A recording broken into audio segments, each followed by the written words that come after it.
Allahu Akbar, Allahu Akbar. Bismillah, walhamdulillah. Assalamualaikum warahmatullahi ta'ala wabarakatuh. Mga kapatid at kasama sa pagpapatupad ng batas, kamakailan lamang ay nakaranas ang ating bayan ng sunod-sunod ng mga sakuna. Ang pagiring ng malalakas na lindol, matinding pagbaha at hakupit ng malalakas na hangin. Mga kapatid, lahat ng ito hindi lamang likas na pangyari, kundi malinaw na mga paalala mula kay Allah upang tayo ay magbalik loob at magnilay-nilay sa ating mga sarili.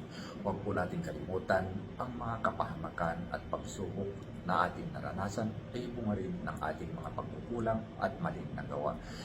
Sinabi ng Allah sa panahon ng Quran, Bismillahirrahmanirrahim, "Wa ma asabakum min musibatin fabima kasabat aydikum wa ya'fu an katsirin."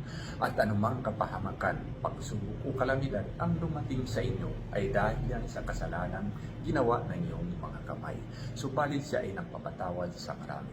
Mga kapatid, malinaw ang paalala, ang buhay ay hindi laging madali. Ang bawat pagsubok dumarating sa atin ay may dahilan, may layunin at may aral. Sa likod ng bawat hirap ay naroon ang habag, awa at kabutihan ng Allah. Kaya't kapag dumarating ang pagsubok, huwag tayong paghinaan ng loob, huwag tayong magtanong kung bakit, magkus magbalik loob tayo sa Kanya. Wabillahi tawfiq wal hidayah. Assalamualaikum warahmatullahi ta'ala wabarakatuh.